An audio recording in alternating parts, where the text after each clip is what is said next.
Hello and welcome to another episode of Great Lakes Post Livestream. I'm Casey Campbell. Thank you for tuning in. We have a very special guest today. Of course, all our guests are special. Carson Hocevar is joining us live from iRacing Sim. Yeah, thank you. Hello. Thank you for having me. Yeah, no problem, man. Before we get into all this, let's talk about that big win you had this weekend out in Missouri. Yeah, it was really cool to be able to go out the first night. Was to get the win for the year, and right off the pandemic, there was a lot of eyeballs that I didn't even know were watching. A lot of my guys at Nice Motorsports called me up, and they pretty much heard it from everybody, and they're still hearing about it. And we put this deal together in January with Zach Dunson and Van Doren Racing, and put together a really good race car. It's brand new right out of the box, so obviously had a little bit of bugs to work on, but overall we came out real dominant fashion. How long did you, when you finally got back out there, like with everything, how long did you have to wait for like racing to come back? It's like, were you just like patiently waiting out ready to go? I know you've been doing some iRacing stuff, but how's it been just waiting and sitting around? Yeah, I mean, I thought my off season was going to be long when I was waiting till April for Richmond, and I saw all these guys post about Daytona getting ready back to the racetrack. I was like, shoot, I was doing funny posts about while y'all are in Daytona, I still got about 2 months, boys. So, and then it turned into about 5 more months. So to be able to come back and we did a lot of testing during the off season, and during this pandemic, we didn't we got straight to work pretty much and just kept working and kept grinding, and obviously it definitely worked out. Yeah.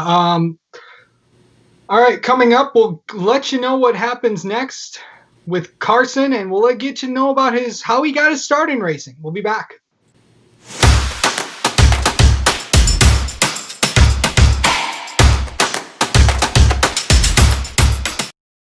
Is that beautiful? And then you're gonna have the same thing.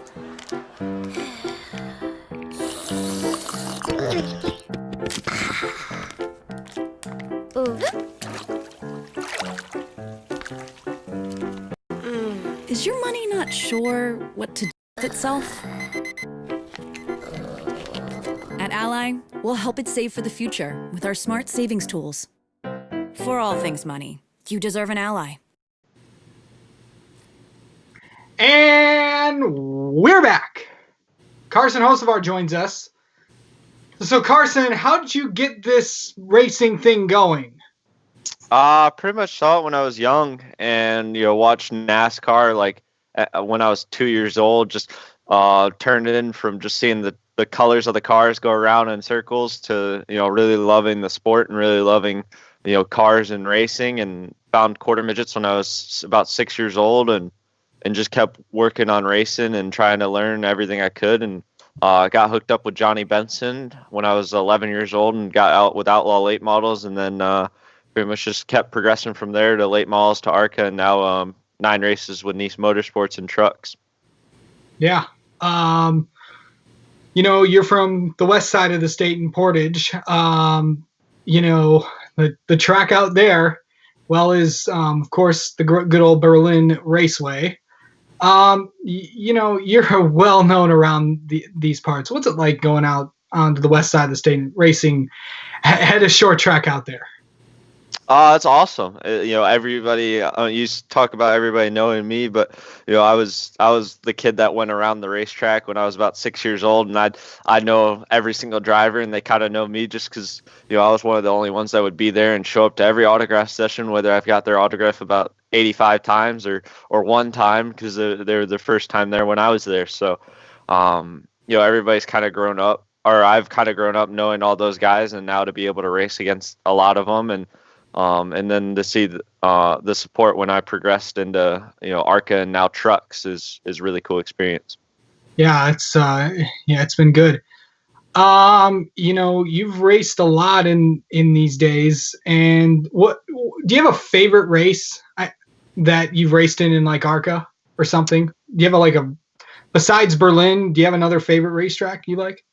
There's two actually. For ARCA, one of my favorite races was Gateway. We were on a real big struggle point, and I was really at a low point, and going to my first mile and a quarter, big track, with aero and anything like that, and we ran barely any practice with rain and didn't get to qualify, so we had to start in the back, and I drove through the field and ran about fourth or fifth all race, and had a shot at the win. So that was a really big confidence boost that, I still know how to drive race cars and stuff, and know how to get good finishes even without, as much practice as everybody. And then Eldora was just a blast last year with the trucks, just getting on the dirt and no expectations at all. And, my first ever debut with one of the top 3 levels of NASCAR. Yeah, let's go back to that. You had a pretty good run in that race, if I remember. I think you were in Jordan Anderson's truck. That's a mouthful. In Eldora. How exciting was that?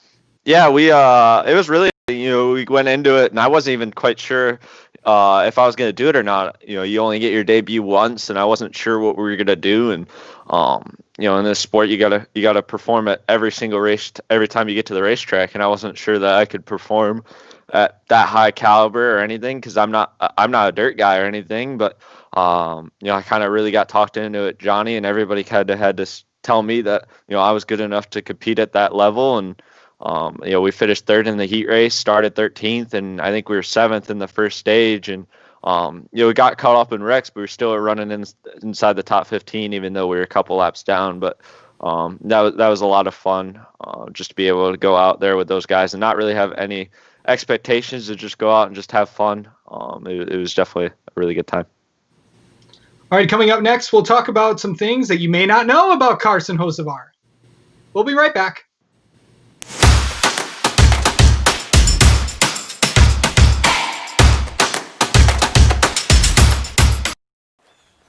What is this thing?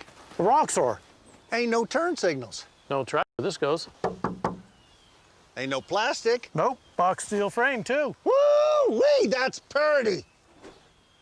No nav TV screen. It's up there. Ain't got no license plate. Ain't street legal. That's the best part. If you're looking for unmatched capability and industrial strength durability, it all starts here for under 16 grand. Ain't no toy, huh? Nope. And we're back. Carson Hocevar joins us right now. So Carson, let's get to know you a little bit. I know this. I know I'm going to ask you something that I know the answer to. What is your favorite restaurant? It's got to be Applebee's. It's absolutely got to be Applebee's. That was always the joke when I was growing up running quarter midgets. We'd go there pretty much every weekend, and it turned into a little inside joke at the racetrack, and it's turned into a pretty good sponsorship for my local Applebee's, and they're on all my cars as of now, and couldn't be happier. You still getting Applebee's carry out here?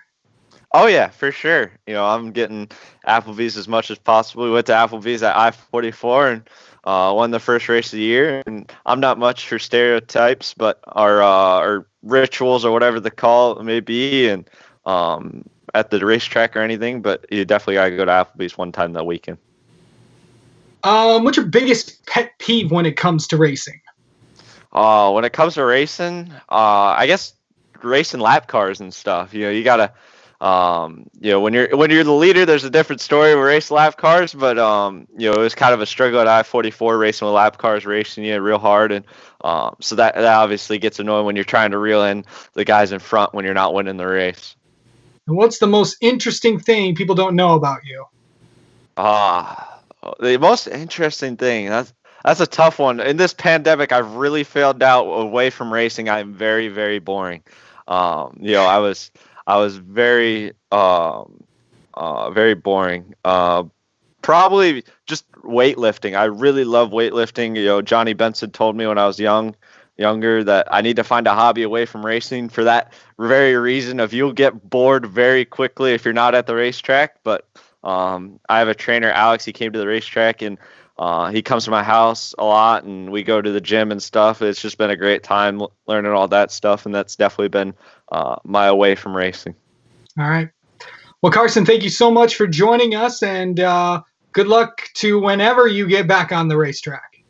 Thank you, guys. I appreciate it.